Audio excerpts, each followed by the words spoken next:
வணக்கம். இந்த நிகழ்ச்சியை உங்களுக்கு தொகுத்து வழங்குவது உங்கள் சுபாஷ் பாலகிருஷ்ணன். இன்றைக்கி நம்ம பேச போகிறது திருமண பொருத்தத்திற்கு ஜாதக பொருத்தம் எவ்வளவு நம்பகமானது, இதை பற்றி தான் பேச போகிறோம். ஒவ்வொரு மனிதருடைய வாழ்க்கையிலும் ஜாதகத்தை நம்ம எப்போ எடுப்போம்னா, எப்போ வேணால் எடுப்போமோ எடுக்க மாட்டோமோ, கல்யாணம் பண்ணுறதுக்கு முன்னாடி வரைக்கும் ஜாதகத்தை எல்லாரும் ஜோசியம் மேலே நம்பிக்கை இல்லாதவங்க கூட எடுத்துருவாங்க. அதுக்கு என்ன காரணம்னா, எங்கேயாவது லைஃப் ஃபியூஸை பிடுங்கி விட்டுருமோ அப்படிங்கிற பயம். இந்த திருமணம் பொருத்தத்திற்கு ஜாதக பொருத்தத்திற்கு எவ்வளவு நம்பகமானது, எவ்வளவு தேவையானது அப்படிங்கிறத பற்றி பேசும். ஒவ்வொரு மனிதருடைய வாழ்க்கையிலும் திருமணம் அப்படிங்கிறது தான் மையப்புள்ளி.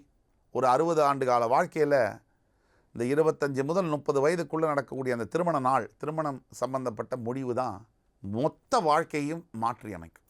அந்த தாக்கம் என்பது திருமணம் வாழ்க்கை துணையை தேர்ந்தெடுக்கும் பொழுது தான் நடக்கும். அப்படிப்பட்ட திருமண பொருத்தம் பார்ப்பது எவ்வளவு நம்பகமானது. தற்சமயம் இந்த ஜீ தமிழ் தொலைக்காட்சி கோடான கோடி ரசிக பெருமக்களின் வாயிலாக தைரியமாக தில்லோட உண்மையை நான் சொல்லணும்னா, இந்த 10க்கு 10 பொருத்தம் என்பது பொய்யானது. இது ஜோதிடத்தில் இருக்கக்கூடிய ஜாம்பவான்களை கேட்டால் கூட சொல்லுவார்கள். 10ற்கு 10 பொருத்தம் பார்ப்பது என்பது பொய்யானதே. அப்படி ஒரு பொருத்த முறை என்பது வேத ஜோதிட நூல்களில் எங்கும் எழுதப்படவில்லை.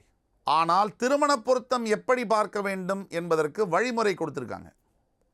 இவங்க சொன்னாப்படி கொடுக்கல. அதனாலேயே 10க்கு 10 பொருத்தம் இருக்குது சார், கல்யாணமாகி 10ஆம் நாள் கேஸ் கோர்ட்டில் இருக்குது சார். இப்படிப்பட்ட திருமண முறிவிற்கு இந்த தவறான வழிமுறை ஒரு காரணமாக இருக்கிறது என்பது உண்மை. ஆக வேத ஜோதிட நூல்களில் திருமண பொருத்தம் எப்படி பார்க்க வேண்டும் என்பதை தெளிவாக கொடுத்துருக்காங்க.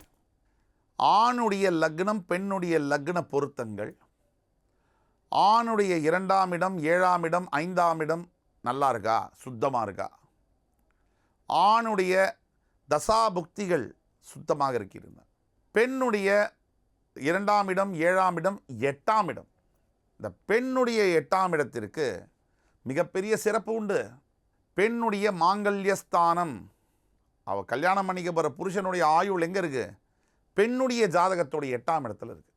இந்த பொருத்தத்தை பார்க்க வேண்டும். எப்படி கிரகங்கள் 2, 7, 8 கிரகங்கள் பொருந்தி வருது, லக்ன பொருத்தங்கள், தசா புக்திகள் பொருந்துதா, இதெல்லாம் பார்த்து கல்யாணம் பண்ணும்போது தான் அக்மார்க் முத்திரை, ISI முத்திரை தர முடியும். இந்த கல்யாணம் திருமணம் நல்லா இருக்கும்.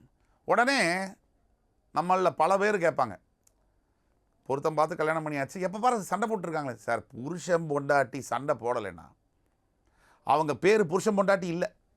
சண்டை போடணும், காலையில் மண்டை உடையணும், சாயங்காலம் ஒன்றா சேர்ந்து ஊடலுக்கு பிறகு காதல் வரணும். இதுதான் குடும்பம். இந்த குடும்பம் என்பது ஏற்ற இறக்கங்களை சந்திக்க வேண்டியது.